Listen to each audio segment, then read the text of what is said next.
Hello everyone, welcome to Sri Bala వంటలు. ఈరోజు మన టేస్టీ రెసిపీ కమ్మని చిక్కుడుగాయ క్యాబేజీతో ఒక మంచి కర్రీని ప్రిపేర్ చేసుకుందామండి.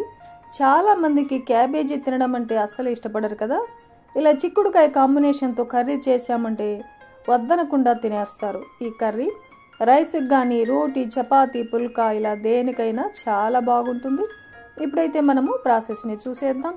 చిక్కుడుకాయల్ని 1-2 సార్లు శుభ్రంగా కడిగేసుకొని నీట్గా ఇలా చిన్న చిన్న పీసెస్గా కట్ చేసి రెడీగా ఉంచాను. 1 కప్పు క్యాబేజీని కూడా కట్ చేసి రెడీగా ఉంచుకోవాలి. అదే కప్పుతో 1 కప్పు టమాటో ముక్కలు, 2 పెద్ద టమాటోలు అన్నమాట. ఇవన్నీ కూడా కట్ చేసి రెడీగా పెట్టేసుకొని స్టవ్ ఆన్ చేసుకుని ఒక ప్యాన్ పెట్టేసుకుందాం. 2-3 టేబుల్ స్పూన్ల ఆయిల్ వేసేసుకొని ఆయిల్ హీట్ ఎక్కిన తర్వాత 1/2 టేబుల్ స్పూన్ ఆవాలు, 1/2 టేబుల్ స్పూన్ జీలకర్ర, 1 టేబుల్ స్పూన్ శనగబేడలు వేసేసుకొని పోపు అంతా బాగా వేగిన తర్వాత 2-3 ఎండుమిర్చిని తుంచేసి అలా వేసేసుకొని వేయించుకుందాం. మీరు కావాలంటే 2-3 గ్రీన్ చిల్లీని చీలికలుగా కట్ చేసి కూడా వేసేసుకోవచ్చండి.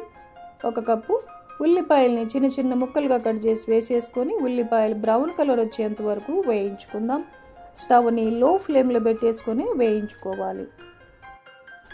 ఉల్లిపాయలు బాగా వేగిన తర్వాత క్యాబేజీని యాడ్ చేసుకుందాం.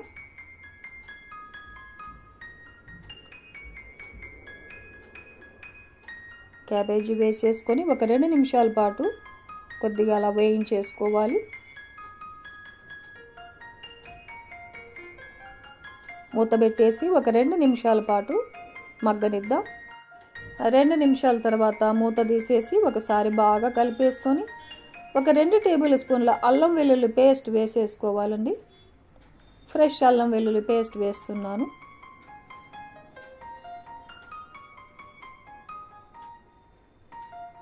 కొద్దిసేపు అలా వేయించేసుకొని చిక్కుడుకాయ ముక్కల్ని యాడ్ చేసుకుందాం. అలాగే టమాటో ముక్కల్ని కూడా యాడ్ చేసుకోవాలి.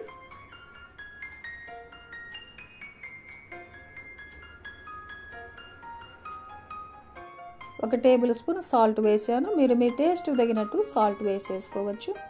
1/2 టేబుల్ స్పూన్ పసుపును వేసానండి. కొద్దిగా ఫ్రెష్ కరివేపాకును కూడా వేసేసుకొని కలిపేసుకుందాం.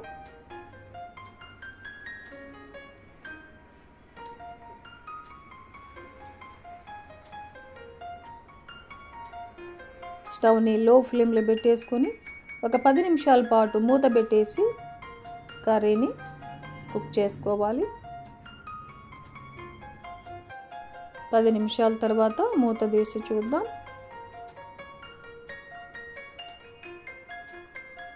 మధ్య మధ్యలో మూత తీసి చెక్ చేసుకుంటూ ఉండాలి.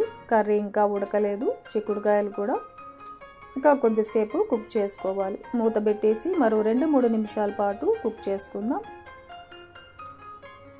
2-3 నిమిషాల తర్వాత చూసామంటే చిక్కుడుకాయలు, క్యాబేజీ అన్నీ కూడా బాగా కుక్ అయిపోయాయి. రైస్లో కలుపుకొని తినడానికి వీలుగా 1/2 గ్లాస్ వాటర్ వేసానండి. మీరు మీ గ్రేవీకి తగినట్టుగా వాటర్ని యాడ్ చేసుకోండి. 1.5 table spoon red chilli powder వేస్తున్నాను. గ్రీన్ చిల్లీని వేసుకున్నారంటే రెడ్ చిల్లీ పౌడర్ చూసుకొని వేసుకోవాలండి, లేదంటే కారం అయిపోతుంది. 1 టేబుల్ స్పూన్ వేయించి పొడి చేసిన ధనియా పౌడర్ వేసాను. మీకు ఇంకా కొంచెం స్పైసీగా కావాలంటే 1/2 టేబుల్ స్పూన్ గరం మసాలాను కూడా యాడ్ చేసుకోవచ్చు. బాగా కలిపేసుకుందాం. కొద్దిగా కొత్తిమీరను కూడా చిన్న చిన్న ముక్కలుగా కట్ చేసి 1/2 కప్పు కొత్తిమీరను వేస్తున్నాను. బాగా కలిసేలాగా కలిపేసుకొని 2 నిమిషాల పాటు మూత పెట్టేసి అలా స్టవ్ని లో ఫ్లేమ్లో పెట్టేసుకొని మగ్గనిద్దాం. 2 నిమిషాల తర్వాత మూత తీసామంటే కర్రీ మనకు రెడీ అయిపోతుంది. స్టవ్ని ఆపేసామంటే సరిపోతుంది. కమ్మని క్యాబేజీ చిక్కుడుగాయ కాంబినేషన్తో కమ్మని కర్రీ రెడీ అయిపోయిందండి. ఈ కర్రీ రైస్కే కాదు, చపాతీ, రోటీ, పుల్కా దేనికైనా కూడా సూపర్గా ఉంటుందండి.